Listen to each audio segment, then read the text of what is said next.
Hey everyone, welcome back to Corporate Decoder. Today we're diving into a corporate report, and let me tell you, it's got more twists than a pretzel. Get ready for a story about a company that wanted to merge, but things didn't quite go as planned.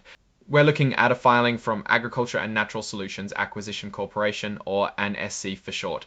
This isn't their usual report. It's an amendment, like a correction to something they already filed. They're adding something they forgot the first time around. Think of it as submitting a homework assignment and realizing you left off the last page. This amendment is to their annual report, which covers the whole year of 2024. So what does an SC do? Well, they're a special kind of company called a blank check company. That means they don't have any actual business operations of their own. Instead, they raise money from investors with the goal of finding a private company to buy and take public. It's like a treasure hunt, but the treasure is a promising business.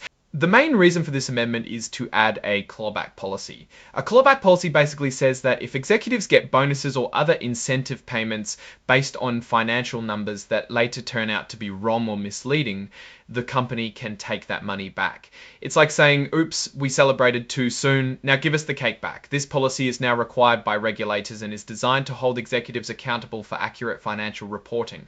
In addition to this, the company also included certifications from their CEO and CFO, basically then signing off that the report is accurate to the best of their knowledge and a...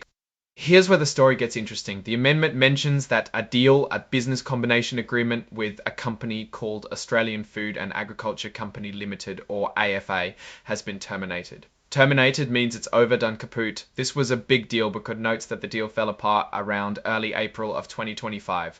So ANSC is back to square one, still searching for that treasure. Now let's look at the exhibits. These are attachments to the report that provide more details about various aspects of the company. Exhibit 2.1 is the original business combination agreement with Australian Food and Agriculture Company. It's a record of the deal that was supposed to happen.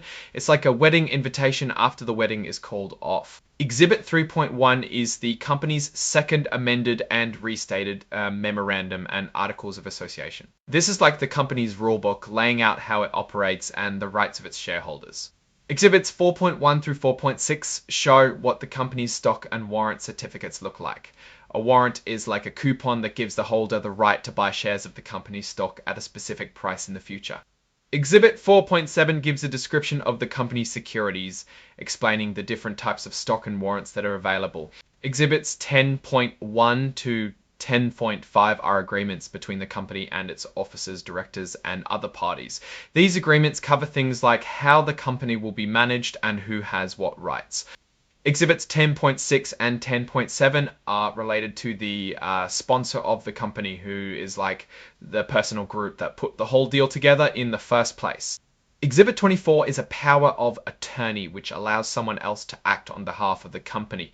Exhibits 31.1 and 31.2 are certifications from the CEO and CFO, again stating that the report is accurate.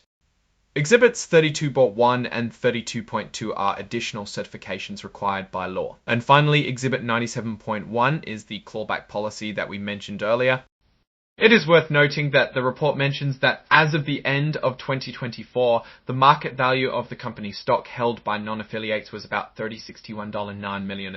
This gives you an idea of how much the company is worth in the eyes of investors. So what's the takeaway here? ANSC is a company that's still looking for a merger partner after a deal fell through. They're sitting on a pile of cash raised from investors and they need to find a good business to buy. The addition of the clawback policy is a sign that they're taking corporate governance seriously, which is always a good thing. Now, let's step back and look at the bigger picture. ANSC is operating in a challenging environment for blank check companies. The market has cooled off and it's harder to find good deals and get them done. This puts pressure on ANSC to find a suitable merger partner quickly, or they risk having to return the money to investors. One of ANSC's strengths is its experienced management team. They have a track record of finding and completing deals in the agriculture and natural resources sectors. This gives them an advantage over other blank check companies that may not have the same level of expertise. However, ANSC also faces some significant risks. The biggest risk is that they won't be able to find a merger partner at all.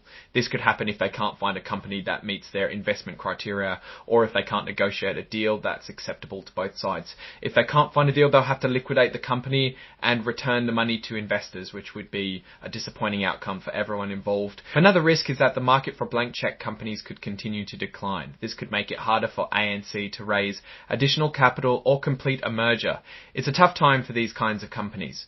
In conclusion, ANC is a company with potential, but it also faces significant challenges. Their success depends on their ability to find a good merger partner in a difficult market. The termination of the AFA deal is a setback, but it doesn't mean that ANC can't still be successful. They need to stay focused, disciplined and creative in their search for a merger partner. I would keep an eye on this company, as they could make a splash if they find the right deal. Thanks for watching. If you found this analysis helpful, please like, comment and subscribe for more corporate deep dives.